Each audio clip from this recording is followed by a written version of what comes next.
Buenos días. Para mí es un placer y un honor y una gran responsabilidad estar aquí esta mañana junto con ustedes, predicando la palabra, llevando la palabra del Señor. Seguramente no me pierdo.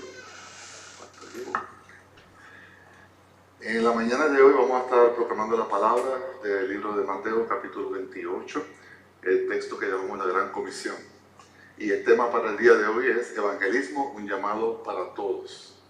Y quiero comenzar diciendo, como les dije, es un placer estar aquí con mis hermanos y hermanas de Lockhart.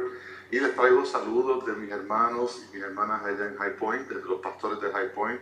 Quiero decirles que estamos orando por cada uno de ustedes para que la obra que están haciendo aquí en Lockhart crezca, puedan llevar el Evangelio a todas las personas alrededor nuestro y que Dios sea glorificado en el proceso. Y como parte de ese tema, el día de hoy vamos a estar hablando de la misión más importante que tiene la iglesia, que es la proclamación del Evangelio, llevar las buenas noticias de salvación a toda persona. Y ese va a ser el tema más importante del día de hoy, en la mañana de hoy. Y es conocido como la Gran Comisión, ¿no? Y la gran le da un sentido de grandeza, de importancia. Es una de las muchas comisiones que nos ha dado Jesucristo a nosotros, su iglesia, su pueblo, pero es grande. ¿Por qué? Por su importancia. Es como nosotros recibimos la salvación, como recibimos el Evangelio, y así como por gracia recibimos, por gracia debemos ofrecerla. Y ahora que yo creo que Dios le ha dado a ustedes una gran oportunidad, pero al mismo tiempo una gran responsabilidad de proclamar el Evangelio aquí en Lockhart, de plantar una iglesia nueva en español aquí en esta comunidad donde cada día hay más y más latinos. Tienen esa gran responsabilidad de ese tema, referente a ese tema. Y antes de comenzar leyendo el pasaje, vamos a ir a Dios con una oración para que sea el Espíritu de Dios que nos dirija en esta mañana. Bendito Padre Celestial, en esta hermosa mañana que tú has creado para nosotros, venimos, Señor, para darte gracias. Gracias, Señor, porque nos traíste aquí para escuchar tu palabra. Gracias, Padre, porque nos has dado salvación. Gracias, Señor, porque nos has cuidado y nos has traído hasta aquí, hasta ahora, y nos has preparado para que podamos nosotros ser instrumentos tuyos. Te pedimos, Dios, que a través de tu Espíritu Santo tú nos reveles tu palabra en esta mañana, que seas tú enseñándonos, oh Dios, la palabra que nos has dado, para que nosotros podamos ponerla en práctica y aplicarla en nuestras vidas. Y te pedimos esto en el nombre poderoso de Jesucristo. Amén. El pasaje de la mañana de hoy, como les dije, es Mateo capítulo 28, versículos del 16 al 20. Yo estoy leyendo de la nueva Biblia de las Américas, pero podemos usar cualquier versión que ustedes tengan o prefieran. Versículo 16 dice: Pero los 11 discípulos se fueron a Galilea, al monte que Jesús les había señalado. Cuando lo vieron, lo adoraron, pero algunos dudaron. Acercándose Jesús les dijo: Toda autoridad me ha sido dada en el cielo y en la tierra. Vayan pues y hagan discípulos de todas las naciones, bautizándolos en el nombre del Padre y del Hijo y del Espíritu Santo, enseñándoles a guardar todo lo que les he mandado. Y recuerden, yo estoy con ustedes todos los días hasta el fin del mundo. Y esa es la famosa Gran Comisión. Hay muchísimo que vamos a explorar en la mañana de hoy. Hay muchas cosas de ánimo, hay muchas cosas que nos van a traer convicción para que nosotros podamos hacer lo que Jesucristo nos va a llamar a hacer. Y de ánimo porque Jesucristo, como dice al final, está con nosotros en todo este proceso. En este pasaje, Dios nos llama a que salgamos a buscar lo que se ha perdido. Las ovejas de Cristo que están regadas por ahí, tenemos que ir a predicarles el Evangelio para que, escuchando su voz, reconozcan la voz de su pastor y regresen al redil de Jesucristo. Predicándoles el Evangelio a toda persona. Como dice en Lucas 19, versículo 10, porque el Hijo del Hombre ha venido a buscar y a salvar lo que se había perdido. Esa es la misión de Jesucristo y esa es parte de nuestra misión como iglesia de Jesucristo que somos. Salvar lo que se había perdido, ir a buscar esas ovejas perdidas. Ahora nos toca a nosotros, como una iglesia aquí en Lockhart, la iglesia de Jesucristo, continuar la misión de Jesucristo. ¿Hasta cuándo? Hasta que Jesucristo regrese, hasta que Jesucristo venga por su iglesia, donde nos glorificará y estaremos con Él una vez y para siempre. Pero hasta ese momento, dos cosas: nosotros evangelizamos, proclamamos la palabra, y Jesucristo está con nosotros en todo el proceso. Nunca estamos solos. Pero veamos lo que dice Marcos y Lucas referente al mismo tema, porque siempre es bueno ver qué dice el resto de las escrituras. En Marcos capítulo 16, versículo 15, dice, y les dijo, vayan por todo el mundo y prediquen el evangelio a toda criatura. Tenemos una versión más condensada del mismo mensaje. La idea de que vayamos, salgamos a todas partes, no solamente en nuestro hogar, no solamente en nuestra ciudad, sino en todo el mundo.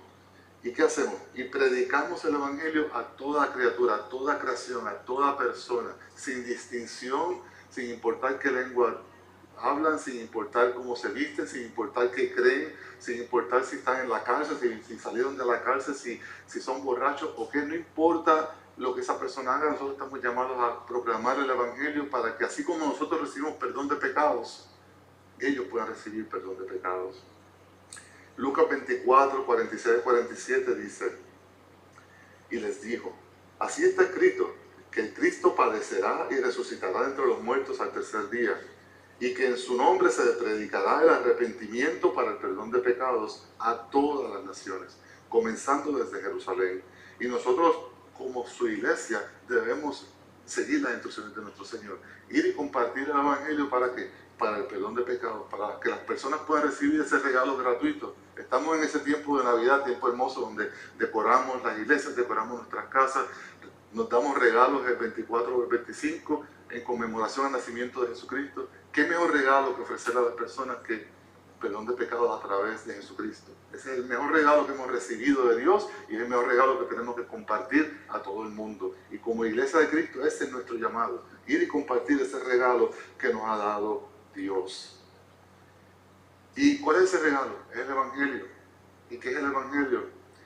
Lo podemos poner bien sencillo, que Jesucristo, el Hijo Eterno de Dios, lo encarnó y tomó carne en la Virgen María, que nació y vivió una vida santa, una vida perfecta, no cometió pecado, no desobedeció nunca, aún cuando estaba siendo afligido, aún cuando estaba a punto de muerte, nunca falló, nunca pecó, nunca desobedeció, que murió en la cruz por nuestros pecados y al tercer día resucitó porque la muerte no lo pudo contener.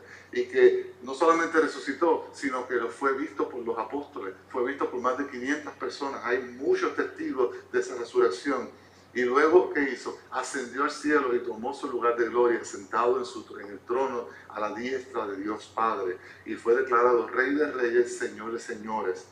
Y toda persona que crea esto, toda persona que le crea a Dios, que ponga su fe en Jesucristo, tendrá perdón de pecados y ha pasado de la muerte a la vida eterna. Es un mensaje que cada uno de nosotros ya hemos recibido, que es fácil de aprender y es fácil de compartir. Fíjense que me tomó 2 minutos o menos. Y es un mensaje poderoso porque es mensaje de Dios, poder de Dios para salvar, para salvación. No es nuestro mensaje, es de Dios. Y es Dios a través del Espíritu Santo que toma este mensaje y hace la transformación en el corazón de las personas. La exhortación para esta mañana es que ir a proclamar el Evangelio, ir a proclamar este mensaje que aunque es corto y sencillo, es poderoso para salvar. Y este es el llamado para la iglesia del Señor. Este es el llamado que hace nuestro Señor a nosotros como iglesia. Pero yo creo que pueden ir a Mateo 28 y estudiar el pasaje con un poquito más de detenimiento y más detalle. Y vamos a ver que en este pasaje de Mateo 28, lo que llamamos la Gran Comisión, hay 3 puntos esenciales que tenemos que estudiar en esta mañana. Número 1, hay un punto de adoración. Número 2, hay un punto de sumisión. Y número 3, un punto importante de obediencia. Y los 3 van juntos en nuestra vida cristiana. Comencemos con el punto número 1, adoración. Versículos 16 y 17 dice, pero los 11 discípulos fueron a Galilea, al monte que Jesús les había señalado. Cuando lo vieron, lo adoraron, pero algunos dudaron. La reacción correcta de un verdadero creyente es adorar a Jesús. Cuando nos confrontamos con el Dios poderoso, con ese que nos salvó, con ese que nos amó al punto de dar su vida por nosotros en la cruz, nuestra reacción es adoración. Una reacción que sale de un corazón arrepentido, de un corazón transformado, de un corazón que ha sido vivificado en el Espíritu, de adorar. No hay otra reacción posible. Y este es el principio de toda obra buena, la adoración. La adoramos a Dios proclamando su palabra, adoramos a Dios cantando la alabanza, adoramos a Dios a través de la ofrenda, adoramos a Dios proclamando el Evangelio. Porque todo lo que sale de un corazón que adora es bueno, es buena obra. Nada bueno, por el otro lado, nada bueno puede salir de un corazón que no adora. Ninguna buena obra puede salir de un corazón que no adora. Necesitamos estar vivificados en el Espíritu y necesitamos adorar a Dios en espíritu y en verdad. Esa es la verdadera forma de adoración. El pastor John MacArthur escribe algo importante de este tema y lo voy a citar a él. Dice, cuando a Dios no se le adora en forma verdadera, no se le puede servir en forma verdadera, por talentosos, dotados o bien intencionados que puedan ser sus siervos. Y eso es correcto. Una persona que quiere hacer buenas obras sin un corazón que adora a Dios, no es un fariseo. Viven por la ley, tratando de hacer lo que es bueno de acuerdo a sus ideales, pero si viene de un corazón de piedra, un corazón que no adora a Dios, no es una buena obra. Por eso que la primera canción que vemos en ese pasaje de la Gran Comisión es que le adoraron. Y obviamente hay algunos que dudaron, no podemos tapar eso de lado, ¿no? Pero no tenemos mucha información. Por alguna razón, el autor decidió escribir que le adoraron, pero algunos dudaron. ¿Qué está sucediendo en eso? Los apóstoles van hacia donde Jesús, siguiendo las instrucciones del Señor Jesús. Y es sumamente probable que no iban solos. Donde iban los apóstoles, iban discípulos de Cristo. Iba la mamá de Cristo, María, Magdalena y otras personas. Y es muy probable que aquí se encuentren junto con ellos esos 500 testigos que hablamos en 1 Corintios 15:6, que le vieron resucitado. Y obviamente ninguno de los apóstoles dudó en este momento. ¿Por qué? Porque ya en este momento ya ellos habían sido confrontados por Jesús. Ya Tomás había dudado y se había arrepentido de su duda. En este momento no se está hablando de que los apóstoles dudaron, sino de algunas de las personas que iban con ellos, algunos de los discípulos que tenían una fe más débil, dudaron. Pero no se trata de los apóstoles. Y fue una duda temporera, porque estoy seguro que al ver a Jesucristo, y así como Tomás se arrepintió de su duda y pudo creer, ellos también hubiesen podido hacer lo mismo. El punto número 2 es la sumisión. Primero, le adoramos, reacción correcta de un corazón regenerado, y porque me confronto al Dios de los cielos, mi reacción normal debe ser someterme al Dios de los cielos. Versículo 18. Acercándose Jesús les dijo, toda autoridad me ha sido dada en el cielo y en la tierra. Y esa palabra autoridad, que depende de la versión que ustedes tengan, puede ser traducida como potestad. Es la palabra exousia, que se refiere a la libertad y al derecho de hablar y actuar como uno desee. Está hablando de una persona que, una persona soberana, una persona autónoma, una persona que no tiene a nadie sobre él, ¿no? ¿Y quién más puede tener esa calidad, esas características? El Señor Jesucristo. Aquí lo que nos está diciendo es que Dios Padre le da toda la autoridad a Cristo para gobernar la creación. La totalidad de la creación ha sido puesta bajo los pies de Jesús. Jesús es Rey de Reyes, Señor de Señores, gobernando sobre toda su creación y por lo tanto tiene toda autoridad. Esa palabra toda, refiriéndose a la autoridad, no tiene ninguna limitación, sino que es que toda la creación, tanto lo que está en el cielo, lo que está en la tierra, y vamos a ver que lo que está debajo de la tierra, se tiene que someter a Dios. O lo podemos poner de otra forma. Todo lo físico y todo lo espiritual se tiene que someter a Cristo. No hay ninguna otra opción. ¿Qué dice en otras partes de la Escritura? Juan 5:22 dice, todo el juicio dio al Hijo. Dios Padre le entrega toda autoridad, incluyendo ¿qué? El juicio de la creación. Jesucristo es el que está sentado en el trono blanco en Apocalipsis. Jesucristo es el juicio, el juez de toda la creación. Por eso puedo predicar el Evangelio, porque si el juez me perdona, no voy a ser condenado.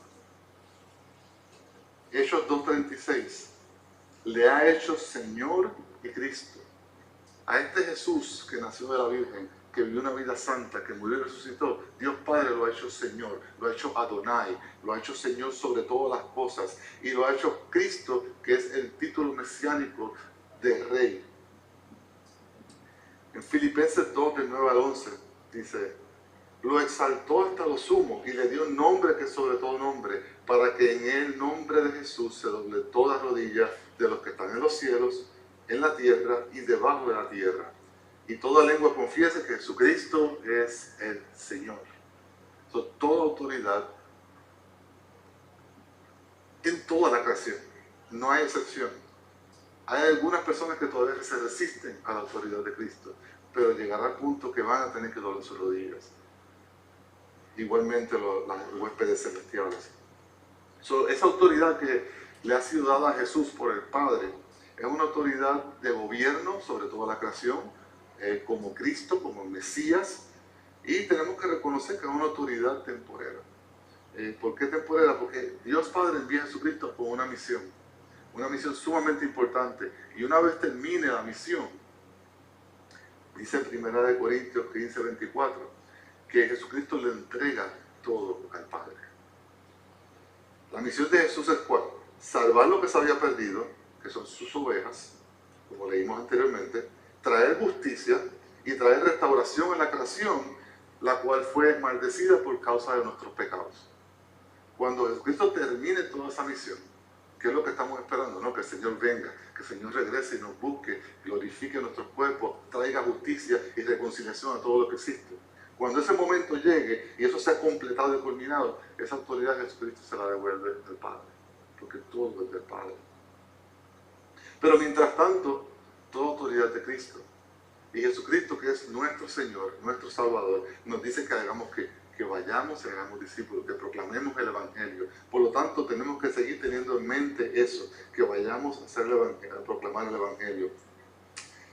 Y recordemos que Jesucristo no es simplemente nuestro Salvador. Sí, Él es nuestro Salvador. Pero además de nuestro Salvador, es nuestro Señor.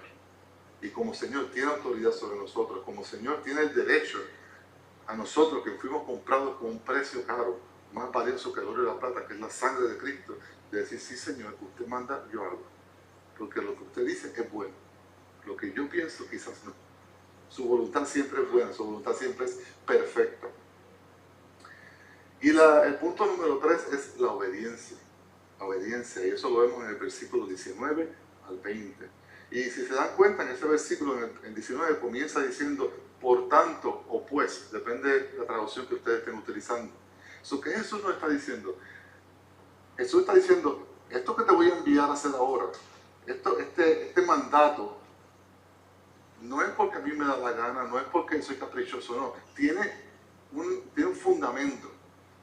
Por todo esto que te he explicado ahora, porque yo soy quien soy el Cristo, tengo toda la autoridad, toda potestad me ha sido dada, porque yo soy digno de adorar, porque soy el Señor de la iglesia, por tanto hagan esto.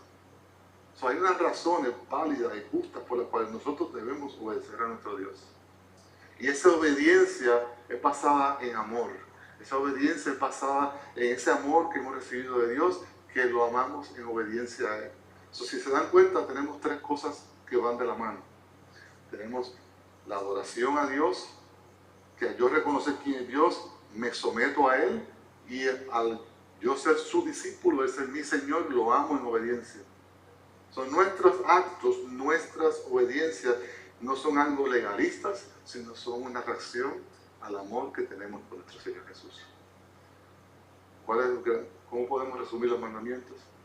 Amamos a Dios sobre todas las cosas, amamos a nuestro prójimo como nosotros mismos. Si yo pienso, esto es la gran comisión. Yo amo a Dios sobre todas las cosas, lo obedezco. Y voy afuera y amo a mi prójimo predicando el Evangelio, dándole el regalo que yo recibí, dándole lo mejor que le puedo dar.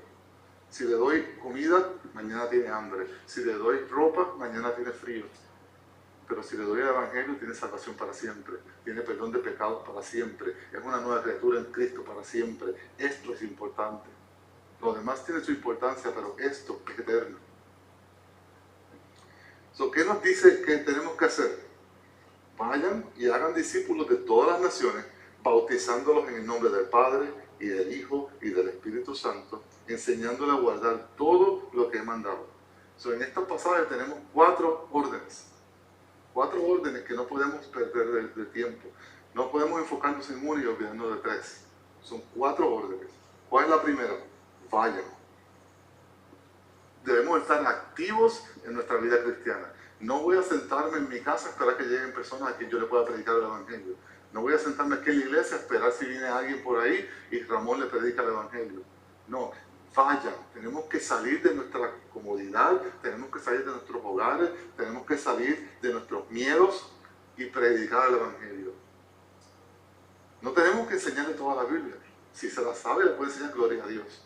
Pero lo que Cristo nos dice, vayan y prediquen el evangelio. El evangelio todos no lo sabemos porque es lo que recibimos para ser transformados. Es sencillo, es conciso. Debemos salir de nuestra zona de comodidad, de nuestras casas, de nuestras viviendas, para poder proclamar y compartir el evangelio. Debemos planificar nuestro tiempo. Si tengo una orden de mi Señor de ir y proclamar el evangelio, yo tengo que pensar a planificar cómo lo voy a hacer. No me voy a quedar aquí, ok, lo voy a hacer cuando me salga, o lo voy a hacer cuando me detenga la oportunidad. No, yo tengo que ser proactivo y decir, ¿cómo yo voy a predicar el evangelio? ¿A quién voy a ir? ¿Qué le voy a presentar? ¿Qué herramientas puedo utilizar para hacerlo? Hay muchas herramientas hoy en día, gracias a Dios. No podemos sentarnos a esperar que lleguen aquí a la iglesia o a la casa. Ese no es el propósito de la iglesia. El propósito de la iglesia no es traer inconversos a que se conviertan aquí. El propósito de la iglesia, según la Biblia, es equipar a los santos, equipar a los hombres y mujeres de Dios para la obra del ministerio, para que salgamos de aquí y proclamemos el evangelio. Y traigamos las personas ya convertidas aquí para que sean edificadas en la palabra, para que Cristo sea formado en ellos y ellos también puedan hacer discípulos y puedan compartir el evangelio. Ese es el propósito de la iglesia. Nuestro llamado como hermanos y hermanas es salir afuera y proclamar el evangelio y traerlos al rebaño de Jesucristo. Por eso les dije que hay 4 cosas que tenemos que hacer aquí. La obediencia número 2, punto de obediencia número 2 es hagan discípulos, que hagamos discípulos. Esa palabra discípulos es la palabra mataceo, que significa enseñar, instruir y seguir los preceptos e instrucciones de aquel que es nuestro modelo o ejemplo. Fíjense que brinca de vayan a discípulos. En ningún lado dice prediquen. Esa parte de predicar sí la vimos, ¿no? La vimos en Lucas, la vimos en Marcos. ¿Okay? Tengamos eso en mente para cuando vayamos a seguir estudiando. Sabemos que yo no puedo ser un discípulo sin predicar el evangelio. Pero para el contexto de Mateo 28, el hacer discípulos incluye predicación del evangelio, incluye, vamos a ver luego, bautismo, incluye enseñanza. Por definición, la palabra discípulo significa enseñar e instruir. ¿Enseñar e instruir a qué? A seguir el ejemplo y el modelo de nuestro maestro. ¿Quién es nuestro maestro? Jesucristo. Mi meta para hacer discípulos es, le predico la palabra, con la meta de que no solamente se salve, sino que se convierta en una imagen de Jesús. Y esa persona, al final de ese proceso, puede ser más discípulo y ser un efecto multiplicador. No podemos dejarlos como bebés en Cristo, no podemos dejarlos en ese proceso, sino tenemos que hacerlos crecer, tenemos que enseñarles, tenemos que guiarles.